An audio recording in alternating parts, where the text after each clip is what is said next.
भूमिका का भाव है, कवि को लिखना पड़ा कैसे भैया हो। नास लंका हुई राम के बाण से,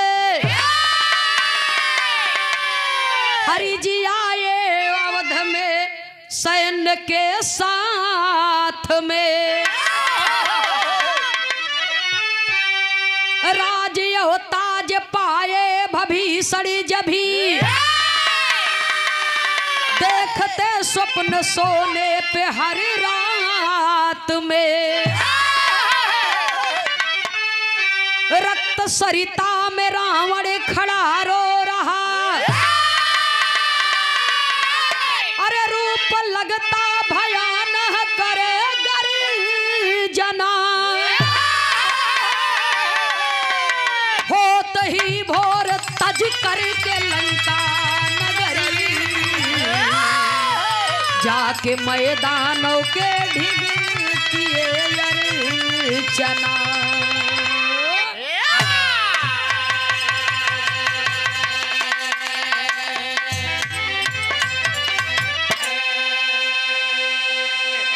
सुनने वाले श्रोता सज्जनों, इतना तो आप सब लोग जानत हैं कि राम के हाथों रावण मारा गया, लंका का राजा भभीषण बने राम, मर्यादा पुरुषोत्तम भगवान श्री रामचंद्र जी भालू बानरी सेना के साथ में अयोध्या आए। और राती की जब भभीषण महाराज सोई जाएं तब भयानक सपना देखें। रक्त सरिता में रावण खड़ा रो रहा, रूप लगता भयानक करे गर्जना। भभीषण महाराज सपन का देखत हैं कि रक्त सरिता में रावण खड़ा रो रहा, रूप लगता भयानक करे गर्जना। रावण खूनों की नदी में खड़ा होकर दहाड़ रहा है, चिंगार कर रहा है। ऐसन भयानक रूप बा कि जना पूरा दुनिया लील जाई है। एक सपन देखत देखत भभीषण महाराज हो गए बोर बेचारे, परेशान हो गए, उब गए एकदम से। और जब एक दिन का बात बा, रात में स्वप्न देखे, भोर में जब नींद खुली तो राती का सपना याद करके भभीषण महाराज का पूरी शरीर ये कांप गई डर के मारे। पहुंचे मैदानव के पास, तो मैदानव भभीषण महाराज से कहते क्या है। बिरहा में एक लाइन गजल का भाव है मास्टर साहब, कहना है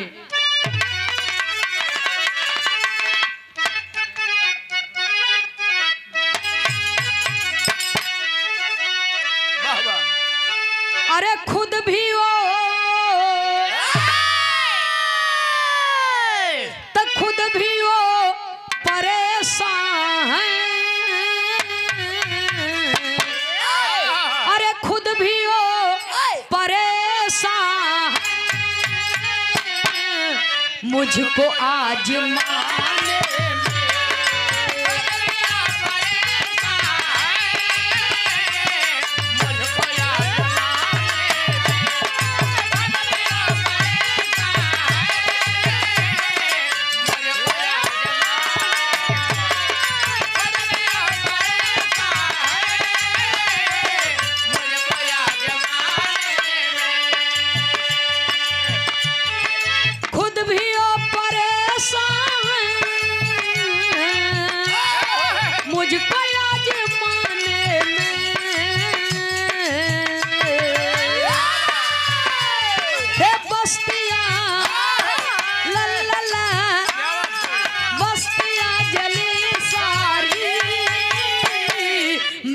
घर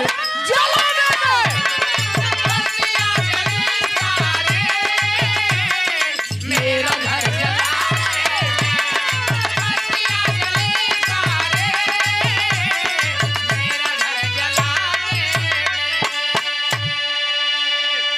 सेवा का है, खुद ही मद में भूले हो,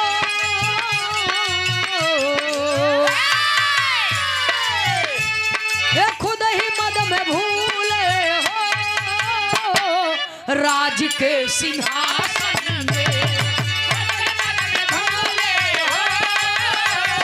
राज के सिंहासन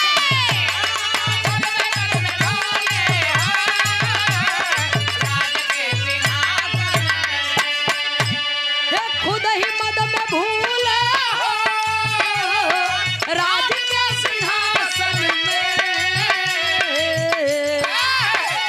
अरे चूक भारी, गलती भारी, चूक भारी तुम कर रहे, आज अपने शासन में चूक भारी तुम कर रहे, आज अपने शासन में चूक भारी तुम कर रहे, आज अपने शासन में। मैदानव जी कह रहे हैं कि ओ भविष्य जी राज गद्दी पाई के मगरूर हो गए हैं, राज गद्दी के धन के मद में इतने चूर हैं आप कि कुछ तो के समझ में नहीं आवता। कहाँ मतलब ये है कि भाई के भेद बताई के मरवाई दी है जान से, तो अकाल मृत्यु हुई है रावण के।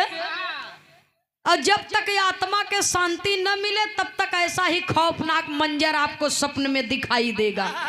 अब भविष्य महाराज सोचे लागे न, कहत हैं कि कहो भगवानों के हाथे जेकर मौत हो जाए उहो अकाल मृत्यु, उहो के आत्मा भटकता ओके भगवान के हाथे जेकर मौत हो ओके तो बैकुंठ मिल जाए चाहे ना, तब आत्मा काहे भटकता। लेकिन हम नहीं कहता, ये रामायण कहता। कहानी के शुरुआत हमें सेवा मास्टर साहब कहना है।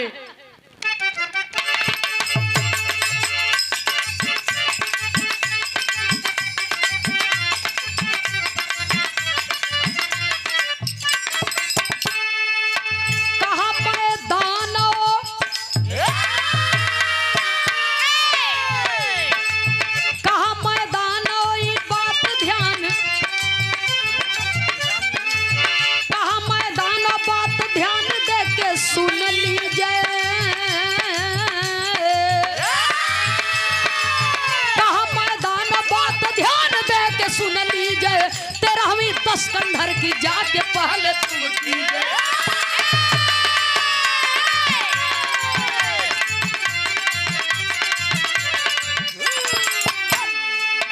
आत्मा जब ले भटकी रावण के अंगनवा में, डरावन लगे राजा जी तो के सपनवा में। बचन के मान भविष्य चले भवनवा हो, बचन के मान भविष्य चले भवनवा हो। तेरा भी खातिर करने लागे सब जनवा हो,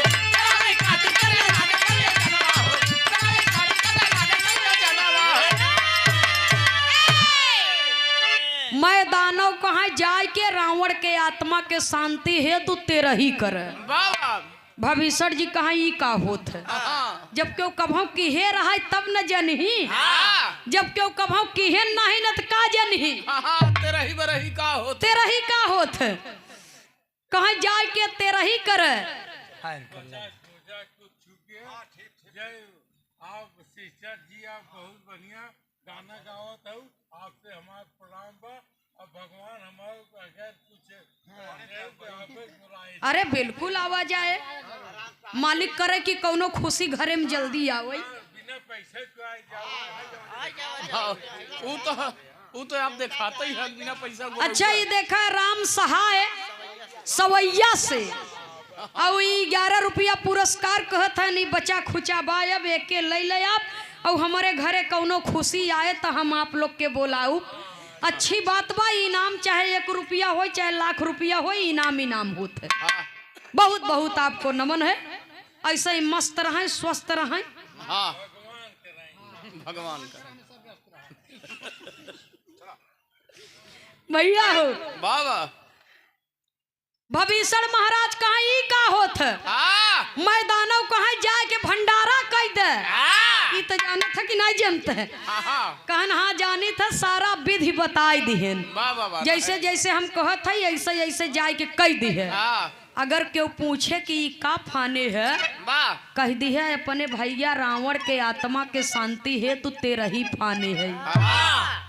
सारी बात बता दिए, विधि विधान कुल समझाई दिहन।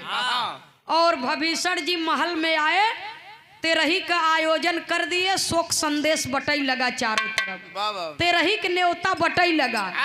और जब तेरही के न्योता बटई लगा तब कवि के लिखना पड़ा, बिरहा में एक लाइन तर्ज है मास्टर साहब। हाँ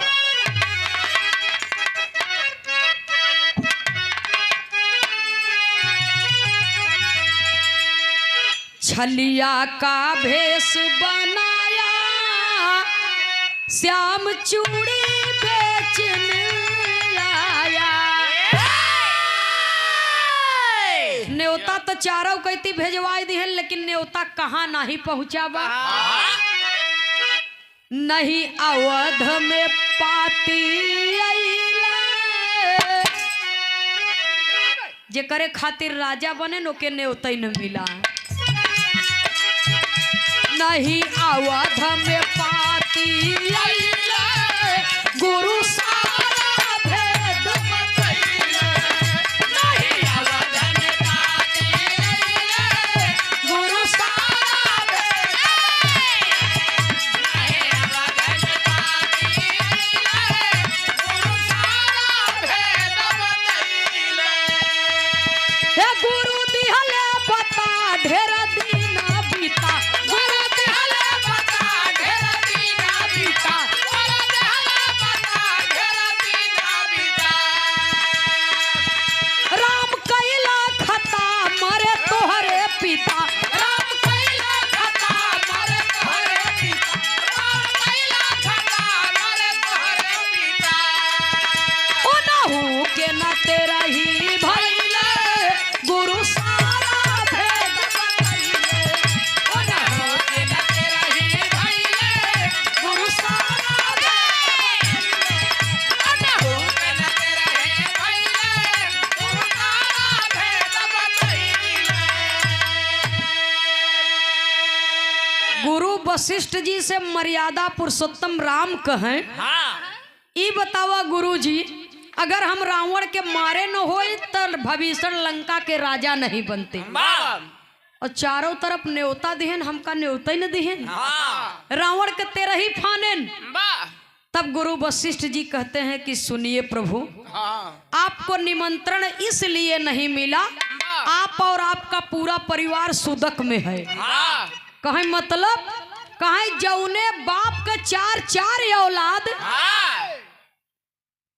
ये हम संक्षिप्त बात बतावत है, जौने बाप का चार चार औलाद, पिता के मर जाने के बाद किसी ने उनकी अंतिम क्रिया कर्म नहीं किया। आप दो जने वनवास में रहे, एक जने घरे रहते हुए वनवास काटत रहे, सबसे लहुरऊ जने बचा रहे, वो कुछ करवे नहीं किए। उनका जानकारी नहीं। और सोचे का हम ही हिस्सा लेब का। जौने बाप के चार चार औलाद, पिता के मरे पर किसी ने आत्मा के शांति है तो कोई कर्मठ नहीं किया। यह बदे तू सब पूरा परिवार सुदक में है, जब तक सुदक न बीत जाए तब तक कतौ से न्योता न आए। लेकिन खाए नहीं भाई रे। हाँ, नहीं आउबे न करे। रामायण में कारण दिया गया बने, यह बदे कि कहे तोहरे लोग के ऊपर कलंक लगाबा कि समाज में रह लाया ये सब नहीं है। कब भैया खियाई खाई लेबा जब खियौबा न, समाज में रह ला नहीं है, बाप के तेरा ही नहीं कह सके न भाई तक के। हाँ, तो यह बदे तोहरे सबके न्योता नहीं मिला बा, जब तक तोहरे यहाँ के सुदक न खत्म हो जाए तब तक केहू के यहाँ जाय लाया खाई लाया न रहबा। जब इतना बात सुने बाबूजी प्रभु राम, तो पिताजी की याद आई। और पिता तो पिता होते हैं बाबूजी, चाहे राजा हो या फिर प्रजा हो। बाप का कमी ये संसार में बाबूजी कोई पूरा नहीं कर सकता। आज पूरा परिवार भरा बा, परिवार में कोनो चीज की कमी नहीं। भगवान के दिया, परमात्मा के दिया परिवार धन धान से संपन्न बा। आज पूरा परिवार दिखाता, बहू बेटी नात रिश्तेदार दोस्त यार संगी साथी गांव जवार, दू ठे गवैया आई हैं दूसरे जिला से, लेकिन पिताजी के केवल फोटो लगी है, नाम है बाबूजी। अब वो महान मूर्ति के दोबारा वो चेहरा के वो रूप के दर्शन ना हुई। बाप का कमी तो खलबई करत है। अभी 13 बीत जाए, सब अपने अपने घरे दुआरे चला जाई, धीरे धीरे भुलाई लागे ई बात। लेकिन अगर ये परिवार में फिर कोनो काज परोजन पड़े और जब सब इकट्ठा हुई तो पिताजी के याद एकदम ये जरूर आए, चर्चा जरूर हुई। तब माता पिता भाई बहन ये 4 रिश्ता धरती से उठ गए बाबूजी। तो फिर दोबारा करोड़ों रुपया दिए के बाद मिले ना। तब बाप चाहे राजा हो चाहे प्रजा हो, पिता पिता होता है।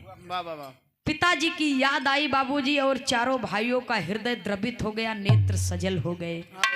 जाए के अपने मतारी से कहत कहा, बिरहा में एक लाइन तर्ज का भाव है मास्टर साहब, कहना है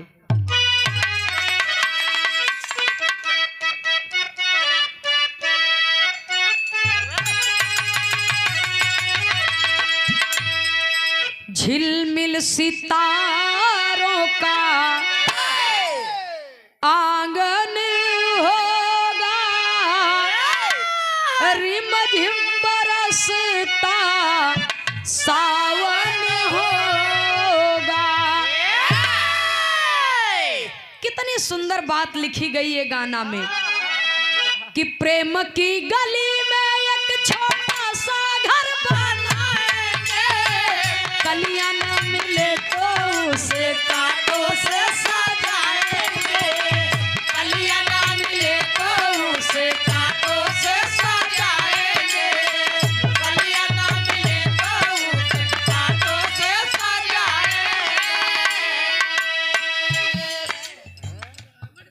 बगिया से सुंदर अपना ओ बन होगा, रिमझिम बरसता सावन होगा। कि जहाँ प्रेम है सम्मान है, बगियों से सुंदर कांटा वाला घर होए। लेकिन बिरहा में भाव है बाबूजी,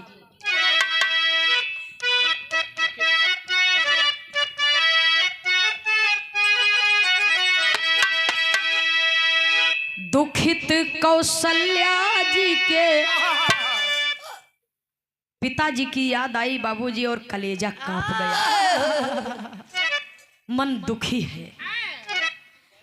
दुखित कौशल्या जी के हीरा दुखित कौशल्या जी के हीरा उठत करे जावा में पीरा, दुखित कौशल्या जी के हीरा उठत करे जावा दुखित कौशल्या जी के हीरा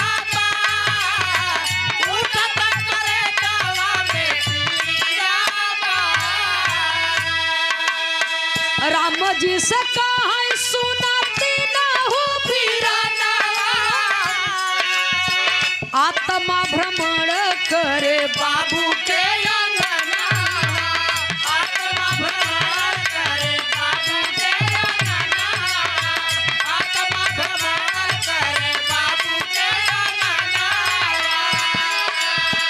तेरा ही बिना न दिल में धीरा,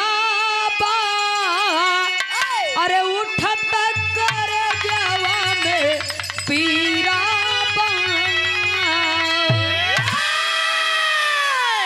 चारों भाई तीनों माताओं से आशीर्वाद लिए और गुरुजनों से आशीर्वाद लिए, राय मशविरा किए कि जब तक पिताजी का तेरही न कह दे तब तक समाज में कैसे उठब बैठब के हमरे हियाँ आए, हम के करे हियाँ जा। गुरुजी से राय मशविरा लिए और पिताजी के तेरही का आयोजन कई दिहन। अब ओहर लंका में रावण के तेरही फनी, अयोध्या में दशरथ जी के तेरही। भभीषण न्योता नाही दिहन राम के, तो रामव न्योता नाही दिहन भभीषण के। यह बरे की दुनो ओरी वही काम रहा ना, एक ही सिलसिला रहा। जब एक आध दो आइटम तो से ज्यादा बनवाऊंगा। अरे जिया भैया कि जब तक न ओहर के बीते न एहर रही न जब तक एहर के बीते ओहर जाबे। वाह आमलेट बनवा दिया जरूर। सुनने वाले श्रोता सज्जनों, अब न्योता बटाई लगी, तैयारी होई लगा, और जब तैयारी शुरू हो गई तो नारद जी के बोलाई के मर्यादा पुरुषोत्तम भगवान श्री रामचंद्र जी कहे, देवर्षि नारद जी आपसे बढ़िया धावन क्यों न मिले। बड़ा फील्ड में तो नाम बा। आप बिना तार के वायरलेस है, ऐसा आपके कहा जाता है, आप जहाँ चाह तहाँ न्योता पहुँचाई दे। तो हमारी है निवेदन बा कि न्योतवा ले जाता पिताजी के तेरही के चारों तरफ बांट द, नर हो किन्नर हो गंधर्व हो देवी हो देवता हो मनुष्य हो कोई भी हो, सब हमारे दरवाजे पर आवे भोजन करे बदे। नारद जी न्योता बांटे बदे लेके चल दिहन, सकतव न्योता बांट दिहन, ब्रह्मा विष्णु शंकर जी के न्योता काट देहन। एहर हनुमान जी के बोलाय के कहा आज मर्यादा तोहरे हाथे बा। लंका में हमार बड़ी मदद की है, हाँ बड़ी सहायता कैला। आज अयोध्या में सम्मान राखे के बाद एहर अयोध्या वासी जब सुनत हैं अपार खुशी बा, खास तौर से खुश हैं लड़का। हाँ लड़का तो खुशी रहा। हाँ तेरही के पूरी खाए के जवन हल्ला लड़का मचाई देती, खास तौर से लड़का खुशी। अयोध्या में कैसे खुशहाली बा। तो खुशहाली बा अयोध्या में कैसे मास्टर साहब, कभी कभी रहा शैली में टेरी के भाव में लिखना पड़ा।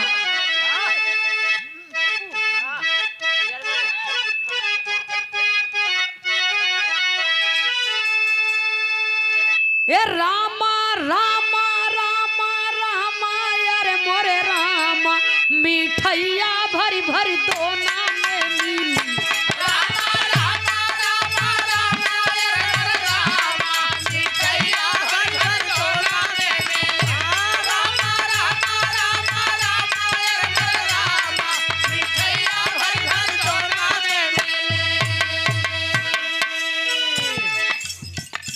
पूरी साग कचौड़ी कईयों प्रकार के आइटम बना रहा है। पूरी साग कचौड़ी, पूरी साग कचौड़ी के संग मिली मलैया, मिठैया भरी भरी दोना में मिली।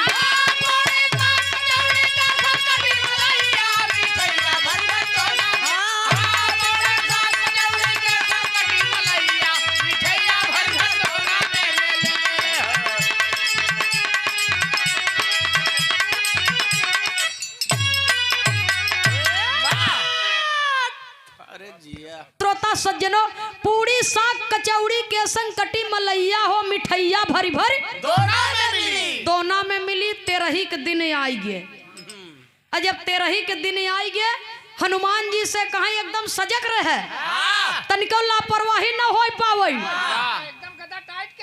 हनुमान जी गए अयोध्या के गेट पर पहरेदार के रूप में खड़ा हो गए। कहीं अपुनई नहीं, जितना भालू बानरी सेना है सबको आप सावधान कर दीजिए कि केहू के अपमान न हो, सम्मान सबके हो चाहे। एकदम अलर्ट मोड में। तब हनुमान जी का करत है, कभी को लिखना पड़ा, कहना है बाबूजी। ओ बीड़ी पिए चक्कर में बंद कर दिएगा।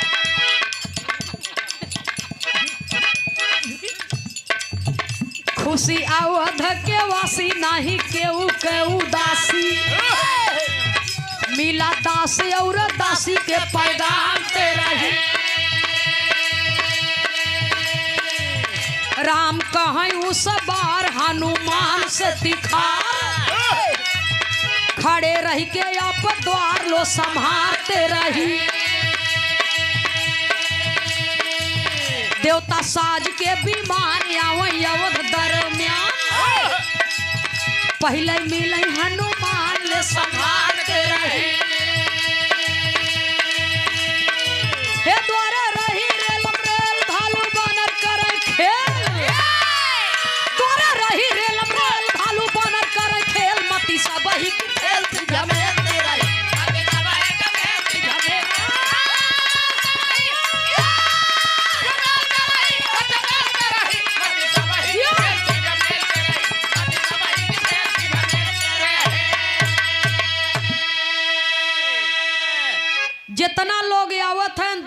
देवता राजा महाराजा भिक्षुक जितने लोग आ रहे हैं सबका स्वागत होत बा गेट पे।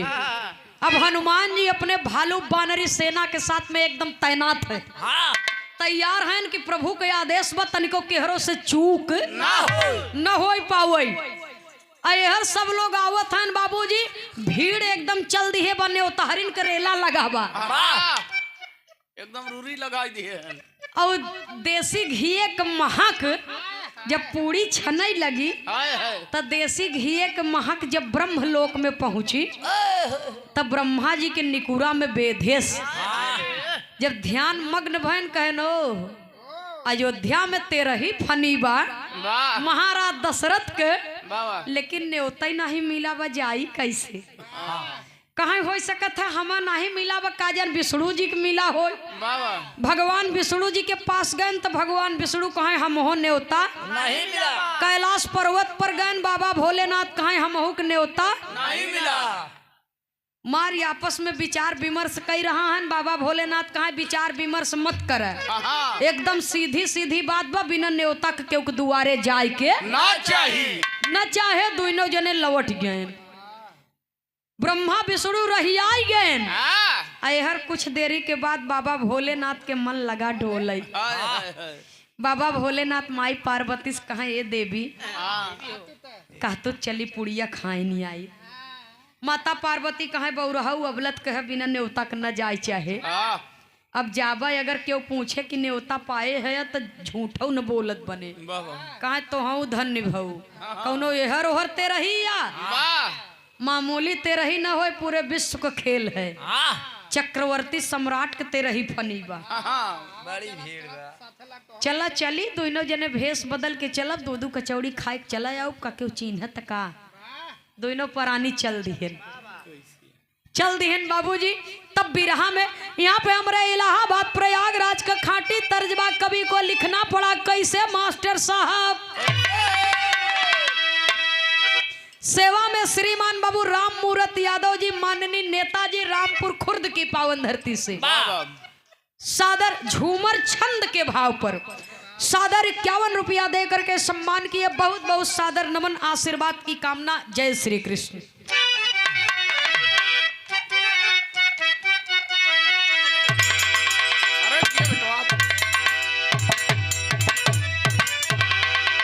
जय जगदीश बहादुर भैया हो।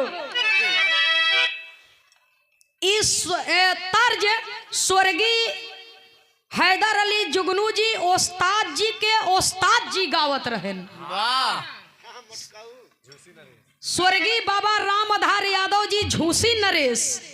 यहाँ पर जो दादा बुजुर्ग बैठे हैं नेताजी आप सब जानते हैं, जो दादा बुजुर्ग बैठे हैं वो सब जानते हैं। हम तो दादा के नाई देखे हई।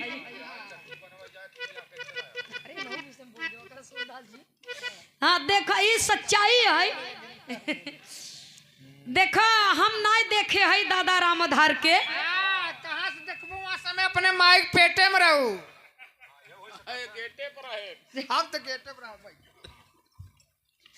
भैया बात तो आपको सही है, वहाँ समय में हमार जन्म नहीं रहा बिरहा में। तो हर माइक खो बनकर दीवानी रहे।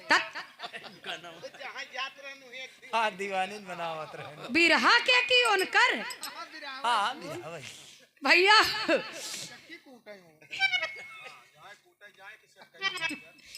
ऐसन बा। अब वह जमाने में जिन जा नहीं होता चक्की कूटत रहे न कुटाई जात जाबे। कितना कुटात है तब आँखी नहीं खुलत है भाई। भैया हो स्वर्गीय दादा राम आधार यादव जी गावत रहे। देखो दादा की नहीं न बने हम अब सीखत है। कवि जी तनी करताल देबा का कोशिश बा कैसे मास्टर साहब।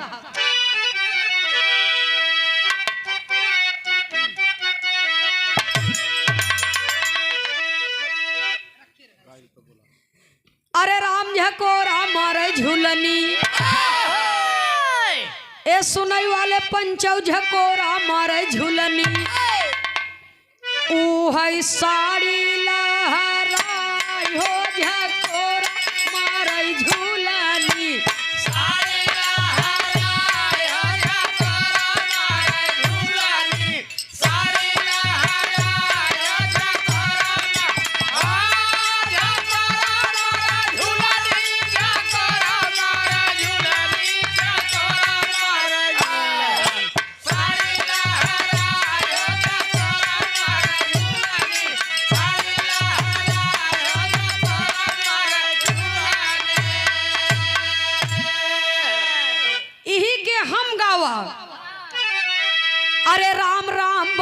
मनई। राकेश भैया, हमारे समझ में नहीं आवत कि आज के पीढ़ी के जौन कलाकार हैं ज्यादा से ज्यादा 2 साल 3 साल से गावत हैं कि वो ओरिजिनल बात समझ नहीं पाते कि उनकर गुरु कभी उन्हें समझाई नहीं पाते। हाँ, समझाई नहीं पाते। एक गाना स्वर्गीय बाबा सीताराम यादव जी के लिखा गाना ये है और बाबू राम कैलाश यादव जी गाए हैं चमड़वई पर मर गई दुनिया। पुरानी पीढ़ी में बाबा राम कैलाश जी गाए, नई पीढ़ी में ओके हम गावा। ब्रह्मा यजब बनाए कारीगर यस गुनिया, चमड़वई पर मर गई दुनिया। हाँ, एक रुचि यादव है कलाकार, लगा हुआ कैमरा। कोई एक भारत कवि है, भरत कवि या भारत कवि कोई है ऐसे, तो वो कहन कि आजकल लेके ढेर गवैया गावत हैं और इसको हमार भरत कवि जी लिखे हैं। कौनो दिन भेटाई जाही तो पूछब जरूर एक कविन जी हमसे मिल जाइए तो पूछब जरूर। वैसे हम उनके गाना में इंटरव्यू में बोले हैं नहीं और वो टिप्पणी पर लिखे है कि कम से कम कवि जी के फोन नंबर हमें दे दे तू। अब तक फोन नंबर हमारे पास नहीं आई भाई। ये बदे आज के पीढ़ी के जो कलाकार हैं बाबूजी, कम से कम गुरु कवि के चाहे कि ओरिजिनल चीज अपने चेला के बताई कि सही का बा या गलत का बा। सुनने वाले श्रोता सज्जनों, बात केहू और के लिखा केहू और के और अपन नाम बतावे न चाहे, गलत गाना गावे न चाहे, तो इसको हमने गाया ये गीत कैसे मास्टर साहब। अरे राम राम बनवई मनई, ए बिरहा सुनई वाले बाबू राम बनवई मनई। मनई आई बनवई राम के, राम बनवई मनई। मनई आई बनवई राम के, राम बनवई मनई। मनई आई बनवई राम के, राम। मनई आई बनवई राम के, मनई आई बनवई राम के, राम बनवई मनई।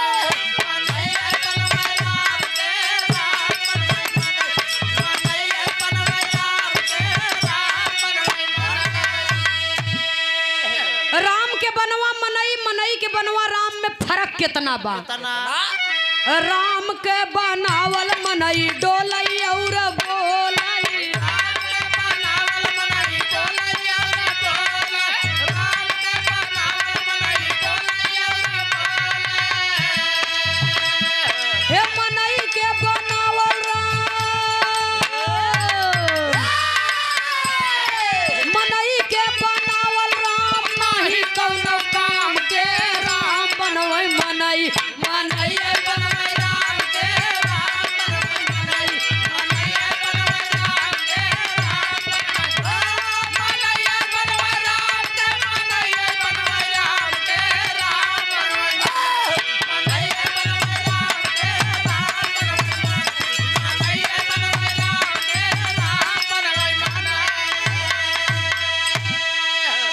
भाव बा कहना है बाबूजी। अरे राम ते रही है में बुढ़ऊ, माता पार्वती जी और बाबा भोलेनाथ दोनों जने बुढ़िया बुढ़वा का रूप धारण कैली हैं और रहिया गए। ए भाई ते रही है में बुढ़ऊ, ए सुनई वाले पंचौ ते रही है में बुढ़ऊ। आए भोला दानी ते रही है में बुढ़ऊ। आए भोला दानी ते रही है में बुढ़ऊ। आए भोला दानी ते रही है में बुढ़ऊ। हे घियाना के पूरी भरई, घियाना के पूरी भरई मुहवा में पानी ते रही है में बुढ़ऊ। आए भोला दानी ते रही है में बुढ़ऊ। आए भोला दानी ते रही है, ते रही है में बुढ़ऊ। ते रही है में बुढ़ऊ। ते रही है में बुढ़ऊ। आए भोला दानी ते रही है में बुढ़ऊ। आए भोला दानी ते रही है में बुढ़ऊ। आई गए अयोध्या में एक बढ़िया पेड़ के छांव देख के, ऐसे ही बगिया रहे हाँ और देख के बाबूजी वही छांव के तले बैठ गए। दोनों प्राणी पेड़े के नीचे नंदी बैल के एक कैती छोड़ दिए। इहो कुछ चरी ओरी ले नंदी बैल के एक ओरी छोड़ दिए बाबूजी। अपना दोनों जने बैठ गए। अब बुढ़िया बुढ़वा के रूप धारण करे हैं के चिन्ह ये शिव पार्वती हैं। माई पार्वती कहाँ चलबा खाबा चलबा लम्मा के रास्ता बा की बैठा रहबे। पानी बोने के दिन हुआ बाबा भोलेनाथ कहाँ चिंता जिन कर अब ओजरार बा रच के और अनहियार हो दे रचे और अनहियार हो दे तब चल बिना न्योता के आई है ध्यान दिहो। सुनई वाले बाबूजी आज के समय बफर सिस्टम के हो गया बा और जब 8गवां टूटत खाई बदे वहाँ न्योता गैर न्योता समझ में नहीं आवत। अब पहले के जमाने में टाट पट्टी बिछाई जात रही बैठ के जब लोग भोजन करते रहे ओ गैस जवन एक रहत रही। हाँ गैस हाँ उल्टी गैस हाँ उल्टी टंकी वाली गैस जवन रहा तो ओके जलाई दे बाबूजी ऐसे दरे दरे जलाई धई दे तो जहाँ वो जरार कम पावत रहा जवन बिना न्योता वाले रहा अनहियार कुछ देख के बैठे कि चीन ही तो पही न कम चीन ही अनहियार रहे थे। सुनने वाले बाबूजी वही दशा बाबा भोलेनाथ माता पार्वती के बाद तब अंतरा में लिखा गया बाबूजी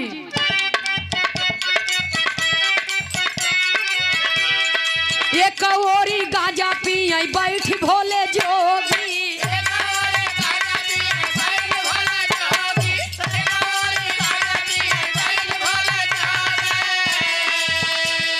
जाके एक थी बानर हाँ जाके एक थी बानर दी हस 12 धई के खोदी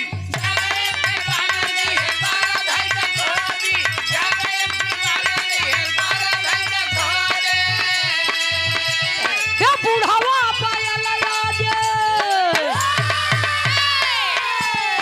बुढ़ावा पायल राजा होई गवा तूफानी तेरा ही में बुढ़ाऊ आए भोला दानी तेरा ही में बुढ़ाऊ आए भोला दानी तेरा अरे कौन नेताजी जमाई भी है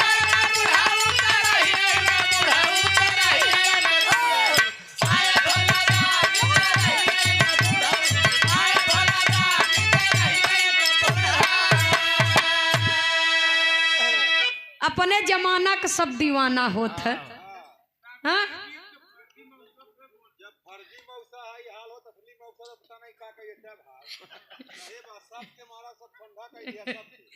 क्या बात है पूरी महफिल में ये नाम छा गया है पूरे समाज में। डॉक्टर अजीत यादव के फर्जी मौसा और समाज के असली नेता परम आदरणीय श्रीमान राम मूरत यादव जी रामपुर खुर्द की पावन सरजमी से माननीय नेताजी की ओर से सादर 101 रुपया देकर के सम्मान किया गया।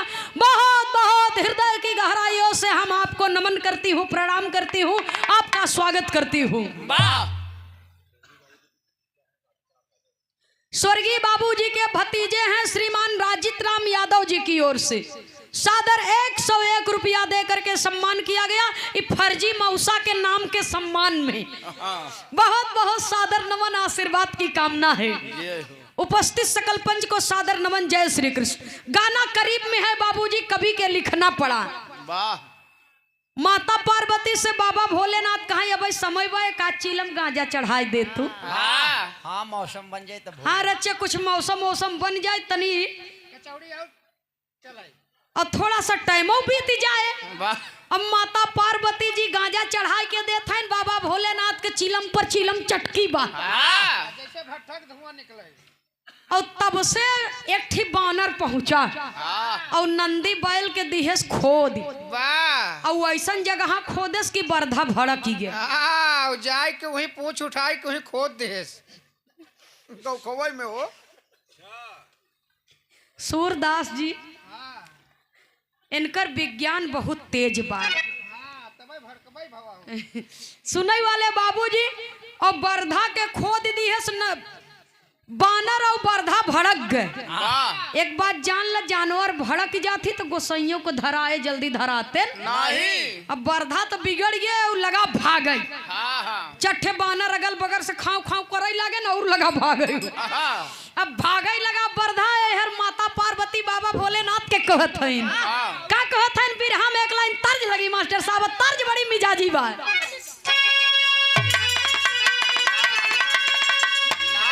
रच के और बदल दे। यह गाना में 3 ठी झूलनी वाला धुन लगा बा।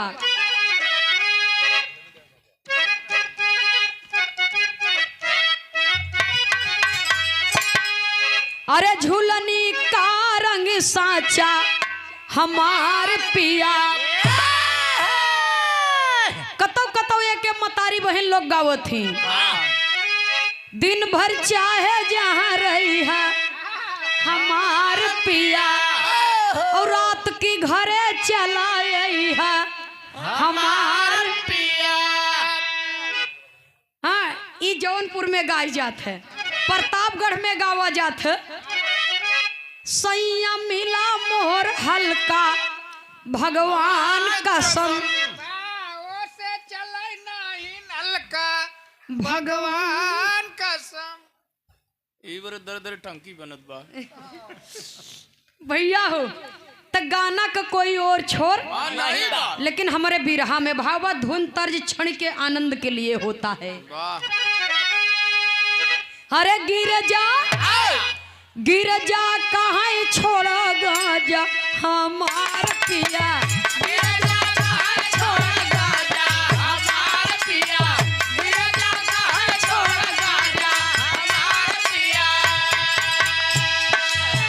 गिर जा कहाँ छोड़ा गाजा हमार पिया, गिर जा कहाँ छोड़ा गाजा हमार पिया। टूटल टूटल टूटल बरधा के नाधा हमार पिया, टूटल बरधा के नाधा हमार पिया, टूटल बरधा के नाधा हमार पिया। अरे पकड़े लपकी भोला बरधा का पगहा, ऊंचे औ खाले घोसी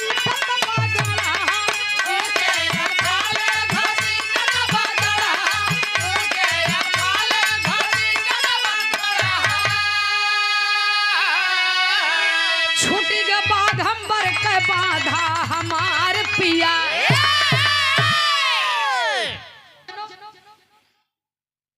माता पार्वती कहाँ प्रभु जागे, नंदी बैल भाग गया। आया तो नंदी बैल पर चलबे कैसे। हाँ, दूर का रास्ता बा, और जब बाबा भोलेनाथ के आंख खुली ऐसे धीरे से, नशा में तो मदमस्त हैं, और तनी के आधी नाखी खोल के देखत हैं कहा क्या हुआ, क्यों परेशान हो रही है देवी जी आप। कहा नंदी बैल के धर। बाबा भोलेनाथ उठ के दौड़न बाबूजी पकड़ाई बदे, तब पगहा तो धरान नहीं पूछिए पकड़ान। और जब पूछ पकड़ान तो बरियारे पकड़ के लटक गए। हाँ, कि पूछ जहिया छूट न पावे, जब पूछ पकड़ के बरियारे लटक गए, नंदी बैल डेराई गए, सोचेला कि मजन कौनो बानर आए कि हमार पूछिए पकड़ के लटका बा। तो खाली खोदन रहा, यादाश समय ओलिया न जाए। भैया नंदी बैल डर के मारे लगा भागई, नारे खोरे ककरे पत्थरे और पता ही सर सर सर सर सर सर सर सर सर सर जा रहा बा। हाँ, बरधा जाए के पहुंचा प्रयागराज के बेहतरीन साउंड में। अच्छा भैया तो देखा यार, नंदी बैल तो भागी गया, और नंदी बैल जब दौड़े लगा बाबूजी तो कंकड़ पत्थर के रगड़ से बाबा भोलेनाथ का खेहुना गेठुना फूट गया, और हाथे से पूछ छूट गया। हाँ, भुजाई चालू हो गया, छूट गया, और बेहोश हो गया, गिर पड़े। जब गिर पड़न बाबूजी तो यह एक सिपाही के द्वारा लक्ष्मण जी के पता चली कि दरवाजे पर आए हुए अतिथि के इतनी बड़ी दुर्गति भई बा, सिर्फ और सिर्फ हनुमान जी के बानरी सेना के लापरवाही के कारण। और ये खबर जाए के लक्ष्मण जी प्रभु राम से बतावत हैं तब बिरहा के आखिरी तर्ज लगी। कबो कबो स्वर्गीय बाबू रामदेव यादव जी गावत रहन बनारस की धरती से। कैसे गावे मास्टर साहब, कहना है कैसे? झूलनिया के गुजवा,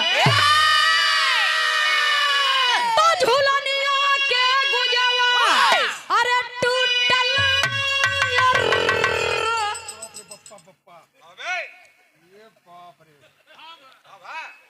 कब हो मास्टर? ऐसे तू राबू हम हैं? गिर जा। हाँ गिरा, लेकिन गिराया जी ने। खुद गिर जाया लेकिन ढोल लेके जिन गिरे। हाँ मतलब चाहे मनई के नुकसान हो जाए।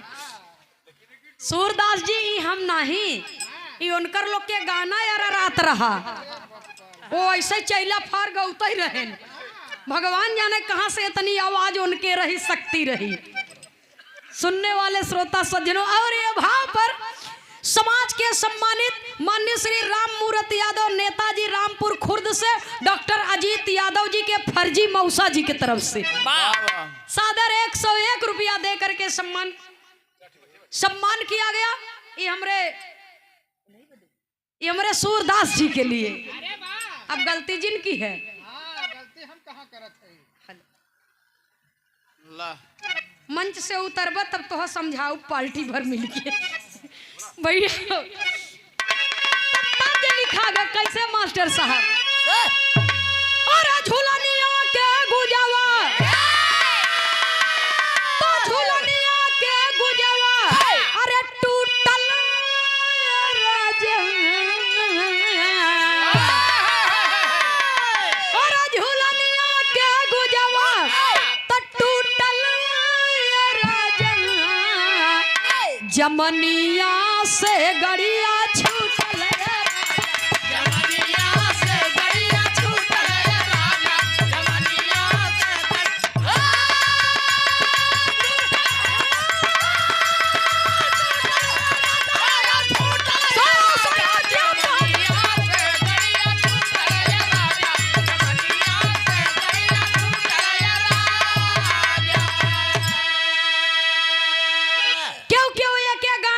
जवनिया में गड़िया छूटल ये राजा, लेकिन ओरिजिनल चीज यही रही, जमनिया से गड़िया छूटल। गाजीपुर में जमानिया जंक्शन है बाबूजी, स्टेशन है या कोनो दुल्हनी के दुल्हा। उ जमाना रहा जब निकुरम मेहरारू झूलनी पहिरत रही, ठुमकी कहा जात रहा, नकबुल्ला कहा जात रहा, हाँ ठेठ भाषा में ओके लालटेम कहत रहे।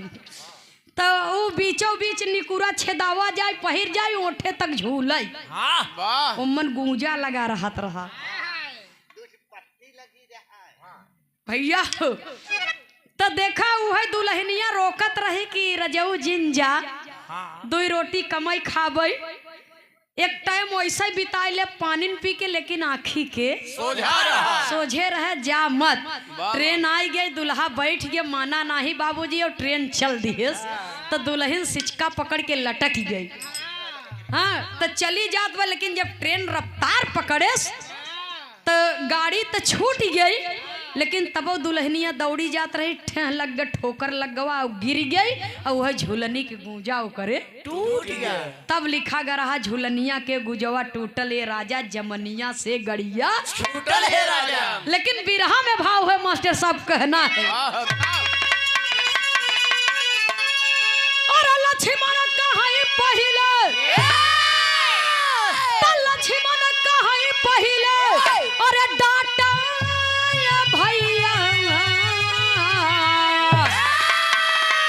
लक्ष्मण कहाई पहिले, और डाटा भैया, बनरावा दे दिहल से घाटाए भैया, बनरावा दे दिहल से घाटाए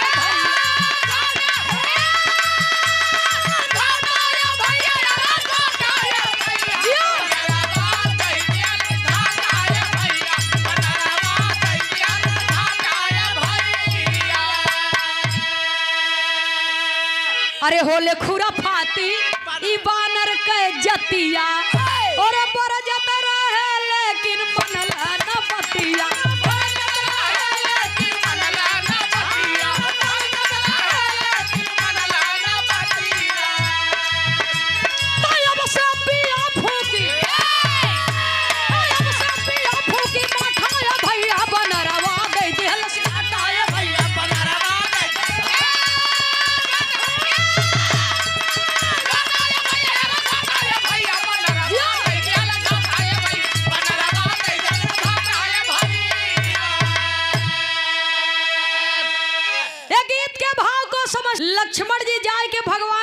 कहत हैं लक्ष्मण कहाँ पहले डाटा ये भैया बनरवा दे दिहलस घाटा है भैया। जब देखा तब ये भालू बानर के जिम्मेदारी सौंप दे बा इन्होंने लंका समझे हैं। हाँ उजार बिजार पूरा उजार बिजार मचा दिए हैं, इज्जत धोई दी है। मतलब कहीं दरवाजे पर आए हुए अतिथि की दुर्दशा इतनी खराब हो गई है, हाँ इतनी बड़ी दुर्गति हो गई बा कि मर जाई ही तो कलंक लागे। सारी बात बता दिए, जानत नहीं है कि ये असली में है इनके। देखा नेताजी फर्जी बन के आए रहे न, लेकिन जब असली बने तो सब जने माथा टेक दिए न अपन। ई जानत नहीं है कि बाबा भोलेनाथ हैं। साधारण मनई समझ के ई भालू बानरी सेना हनुमान जी के लापरवाही के कारण एक बंदर के मजाक के चक्कर में अतिथि के जान जाई वाली बा। चल के देखा जब इतना बात सुने बाबूजी भगवान राम तो चल दिए। कभी को संकेत करना पड़ा पहपट के लाइन में।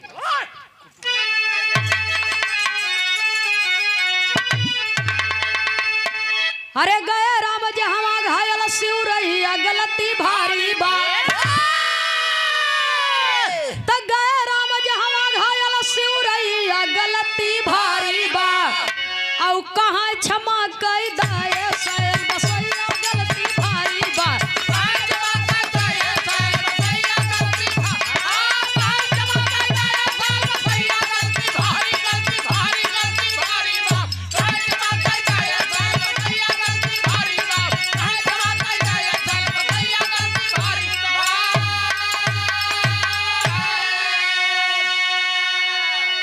भरत शत्रुघ्न के संग में आई तीनों मैया हो, हाथ जोड़ के जामवंत संग बोली पड़े कपी रैया हो। अरे खता न अब से होई तीसरी दैया गलती भारी बा। क्षमा सुनाव गिर जायो शिवरैया गलती भारी बा। सुनने वाले बाबूजी अपनी तीनों माताओं के साथ में कुल गुरुओं के साथ में जामवंत हनुमान भी भालू बानरी सेना के साथ में चले। हाँ घटना स्थल पर। और जहां बाबा भोलेनाथ बेहोश हो के गिरा पड़ा है, और जब जाए के बाबूजी पहुंचे तो भगवान राम बाबा भोलेनाथ के चरणों के पास बैठ करके विनती करते हैं कि हे अतिथि, आप अतिथि देवता हैं, मुझे क्षमा कर दीजिए। इतनी बड़ी गलती हनुमान जी और हनुमान जी के बानरी सेना के कारण हुई है। आपकी ये दुर्दशा मुझे माफ कर दीजिए, अब इतनी बड़ी गलती दोबारा ना होई। तब तक देवर्षि नारद जी बीड़ा बजावत नारायण नारायण काने में जाए के फूकत हैं। महाराज उठ जा, जौने बरे न्योतवा ना दिए रहे वो कमवा पूरा करेक्ट टाइम आई गए। तब बाबा भोलेनाथ और माता पार्वती अपने असली रूप में आए। प्रभु राम कहे प्रभु आपके अवैन के रहा तो यही रूप में आई हो, तक का जरूरत रहा भेष बदले के। बाबा भोलेनाथ कहे जब जब इस धरती पर कोई अनोखा कार्य हुआ है जिसे प्रसिद्धि प्राप्त हुई है, तब तब आपने लीला की है। लेकिन एक अनोखा कार्य होने जा रहा है, ऐतिहासिक कार्य होने जा रहा है। आप तो स्वयं लीला कर रहे हैं, इसलिए मुझे भी लीला करने के लिए आना पड़ा। सुनने वाले श्रोता सज्जनों, जब दो शक्तियों का मेल होता है तब अनोखा खेल होता है। कवि को लिखना पड़ा, कहना है आल्हा के लाइन में।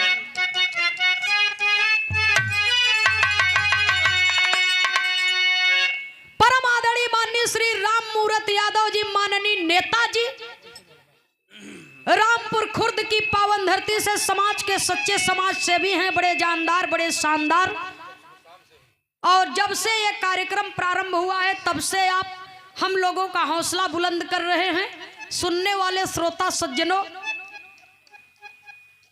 ये सबसे बड़ा पुरस्कार है, इसलिए कि आप दानी हैं और आप दान कर रहे हैं और हम लोग दान ले रहे हैं। आप दाता हैं, हम लोग भिक्षुक हैं। राकेश भैया कहें न कि हम लोग गवैया है, खुद टहर टहर मांगत है, दैन का सकित है। हाँ कवि जी हमार मोछ वाले खोज किहन गवैया नहीं, इंटरनेशनल भिखारी है हम सब। भगवान करे ऐसा सब दिन भिखारी बना रहा। हाँ मालिक करे मरे के बाद नाम ऐसे हमार लोग के गूंजे। मंगते ही जिंदगी जाए। एहमन कौन शरम बा? 64 कला में से एक कला बोलना भी है। और जेकरे बोले के सहूर बा बाबूजी, इस संसार में ओके हमेशा सम्मान मिले। सुनने वाले श्रोता सज्जनों, काहे बदे हम कहत है इंटरनेशनल भिखारी? भयने के मनई गोड़ धरत है, लेकिन गवैया भयने के इनाम ले लेती। ओरिजिनल चीज है। सादर 101 रुपया दे करके सम्मान किया गया। बहुत बहुत आपके श्री चरणों में सादर नमन। जय श्री कृष्ण। जय हो। अरे आई करके तीनों देव काइले भजनमय भैया,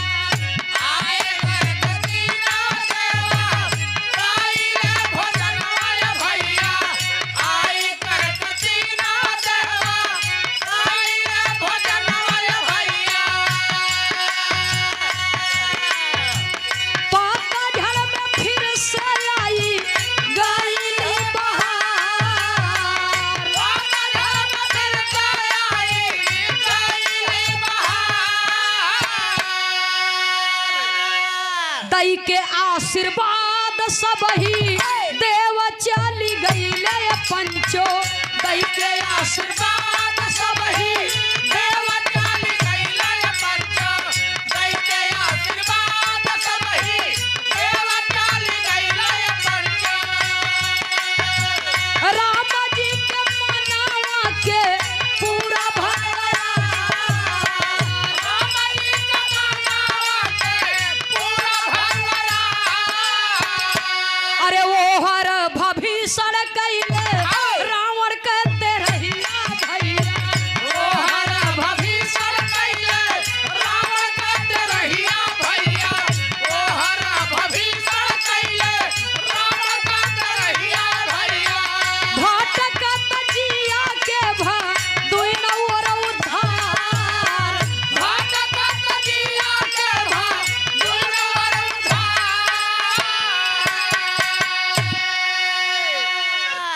कहाँ चला भोजन कर।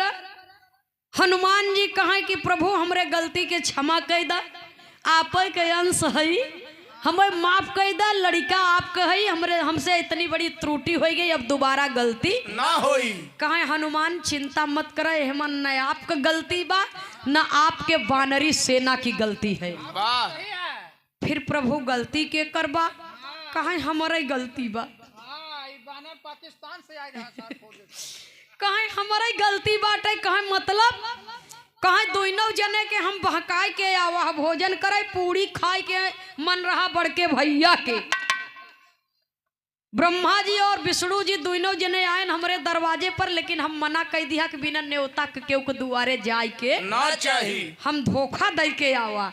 यह बदे वो दोनों जने कहें जा भाई हमके तो नहीं लिया जाता है, लेकिन पूरी महंग पड़े। न खाब न खाए। ये माया रूपी बंदर था जौन आय के नंदी बैल के भड़काई दी है सब। एकरे कारण हमारे तनी बड़ी दुर्दशा भई। अब भाई हेरा दूधू कचौड़ी खाई ले, मारे हमारे खेहुना गेठुना फोड़ दी है। सुनने वाले श्रोता सज्जनों, खाली तीन ही देवता नहीं 3300 कोटि देवताओं का आगमन होता है। और बड़े प्रेम पूर्वक से सम्मान के साथ बैठ करके भोजन प्रसाद ग्रहण किए। अब भोजन प्रसाद ग्रहण किए, समस्त जनता जनार्दन भोजन प्रसाद ग्रहण किए और प्रभु राम के जय जयकार करते हुए अपने अपने वतन को चल दिए। अयहर जब तीनों देवता बच गए बाबूजी, तो तीनों जने के लगे नारद जी आए के कहत हैं कि खाए है बिना न्योता के, एकर भरपाई कई के तब जाए। बिना न्योता के भोजन किए है, एकर भरपाई कई के तब आपके जाए के पड़े। कहे मतलब? कहे राम रहे ना रहे, भभीषण रहे ना रहे, लेकिन जिस कार्य का प्रारंभ हुआ है अपने पूर्वजों के आत्मा के शांति हेतु, ये सदा सदा के लिए इस धरती पर विद्यमान हो जाए। आज जौने उपलक्ष्य में हम लोग गावई आई है, तब कवि के लिखना पड़ा स्वर्गीय दद्दा पंधारी के धुन में बिरहा का अंतिम निष्कर्ष। कैसे मास्टर साहब?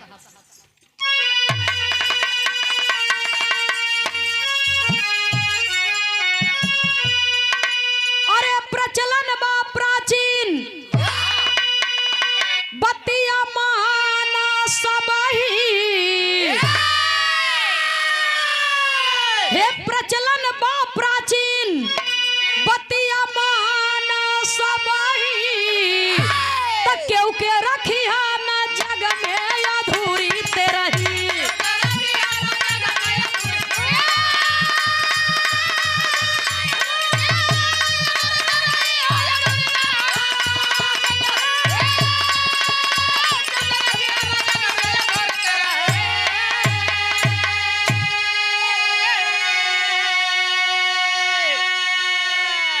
कवि जी एक सामाजिक संदेश लिखते हैं। अरे जितनी शक्ति उतनी भक्ति जग में यारो करे ना,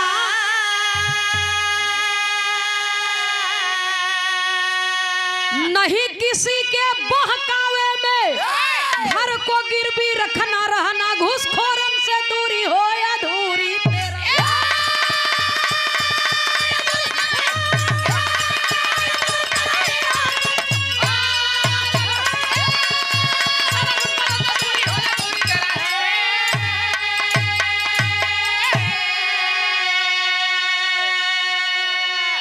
प्रचलन बा प्राचीन बतिया माना सबही क्योंकि रखी है न जग में अधूरी तेरही। अधूरी तेरही। सुनई वाले बाबूजी कहीं कहीं लोग इसका विरोध कर रहे हैं कि ये मृत्यु भोज है, इसको बंद कर देना चाहिए। कहीं कहीं पर बंद भी हो गया है, लेकिन ये मेरा कहना है और मेरे कवि का कहना है, आप लोग भी जरा गौर से सुनिएगा। तेरही एक सामाजिक कार्य है, सामाजिक कार्य है। बाबू समहई राम यादव यह दुनिया में ना ही रहे और ये तेरही न भई होते तो खाली बस अड़ोसी पड़ोसी जान जाते, हम लोग का करे जानित, नात रिश्तेदार काहे दुआरे औते। इतनी बड़ी भीड़ कैसे होते बाबूजी? तेरही रखी गई ताकि सबके जानकारी हो जाए। पहली चीज। दूसरी चीज, तेरही एक सामाजिक मेल जोल है बाबूजी और अन्नदान है। भंडारा तेरही ये अन्नदान है और अन्नदान कोई बिरले इंसान ही करता है।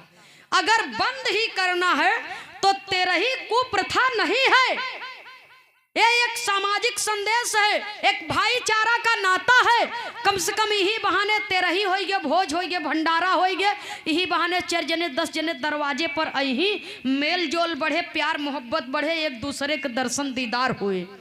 सुनने वाले श्रोता सज्जनों, अगर बंद ही करवाना है तो जो तेरही के लिए विरोध कर रहे हैं कि तेरही न करे, चाहे दुनिया में तमाम कुप्रथाएं हैं। जैसे दहेज की कुप्रथा ऐसी है, बन ही अपने आप के बड़कवा सुपरस्टार कि हम सबसे बड़ा है इस समाज के। दहेज लेना भी पाप है और दहेज देना भी पाप है। इतना कही तो दे ही जनता में, अपना ले ही लिफाफा में। कैशलेस व्यवस्था होई है। हाँ, अब लिफाफा में नहीं, अब तो डायरेक्ट खाता से खाता में आई जाता, ट्रांसफर होत बा। और उनकर पतो हेलीकॉप्टर में जाए तो जाए, 4 चक्का से न जाए। सुनने वाले बाबूजी, तो और न जाने कितनी निर्दोष बहु बेटियों की हत्याएं हो रही है केवल दहेज के कारण।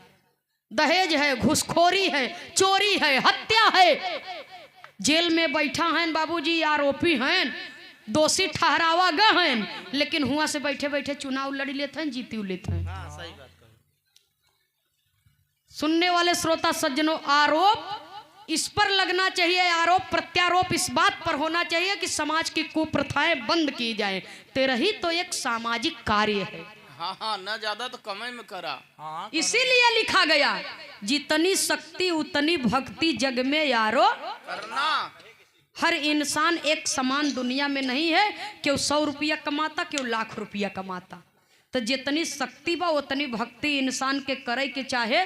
जरूरी नहीं न कि केहू के बहकावे में आई जब बाबू माई के तेरही बरे घरे दुआर बेची दकुल खेते की यारी बिचाई जाए, ऐसा नहीं ने। जितनी शक्ति उतनी भक्ति इंसान के करे के चाहिए, लेकिन तेरही कई दे के चाहिए। तेरही के कर्मठ अधूरा रखे के ना चाहिए। चाहे हाड़िन मेटी झौंस दे लेकिन कर्मठ जरूर पूरा करे। हाँ आखिरी लाइन में खानदान के परिचय के साथ में कवि को संकेत करना पड़ा। सुनने वाले बाबूजी, एहर राम अपने पिताजी के तेरही संपन्न किए, ओहर रावण के तेरही संपन्न भाई बाबूजी भविष्य महाराज के देख रेख में। बाबा और दोनों तरफ के तेरही संपन्न भाई टोटका खत्म हो गया। हाँ अब भक्त और भगवान के दीदार भर। वाह एक बात जान ली, सच्चाई है आज ये प्रमाण बा बाबूजी कि तेरही राक्षसी खानदान से शुरुआत भर रहा एकर। और आजो एकर असर रहा था जब तक दाढ़ी बार नहीं बनी जाता। हमारे आपके यहाँ अगर क्यों के बुजुर्ग का देहांत हो गया तो दाढ़ी बार जब तक बन नहीं जाता है बाबूजी, और तब तक केहू को मनोजरार नहीं रहत नहीं होता। और तेरही कैले ही, तेरही के बाद जब सोरही कैले ही तब एकदम खुश हो जाही कि आज हम निवृत्त हो माई बाबू के कर्जा से उत्तीर्ण हो गए। काहे बदे कि बाढ़ई पूत पिता के धर्म में खेती उपजे अपने कर में होनहार बिरवान के होत चिकने पात। आज बाबू समही राम यादव जी के परिवार इतना प्रसन्न है, इतना कुशल है बाबूजी कि आज बाबूजी के आत्मा जहाँ भी होए अपने परिवार के देख के खुश होती होगी बाबूजी कि धन्य है ऐसा लायक सपूत जेकरे माई बाबू के जन्म ले कि आज महतारी बाप के नाम से इतना बड़ा भंडारा कह दी है। मालिक करे कि परिवार में हमेशा खुशी और प्रसन्नता रहे। आखिरी लाइन में खानदान के परिचय के साथ में कहना है,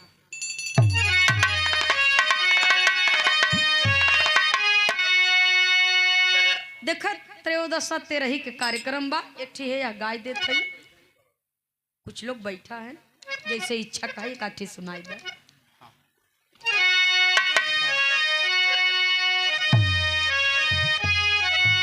स्वामी सीताराम हित कवि लहुरी स्वर्ग सिधारे, मंगल यादव राम किशोर जी सुंदर गीत संवारे।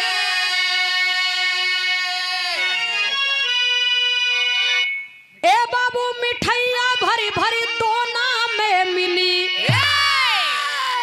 अरे राम मिठैया भरी भरी दोना में मिली, तनंदिनी खेमराज पर दया कर सिउरैया, मिठैया भरी भरी दोना में मिली, तनंदिनी खेमराज पर दया कर सिउरैया, मिठैया लगी रहा मास्टर साहब। नहीं चाहिए दिल दुखाना किसी का, नहीं चाहिए दिल दुखाना किसी का, नहीं चाहिए दिल दुखाना किसी का। सदा ना रहा है, सदा ना रहेगा जमाना किसी का, नहीं चाहिए दिल दुखाना किसी का, नहीं चाहिए दिल दुखाना किसी का, नहीं चाहिए दिल दुखाना। जय हो।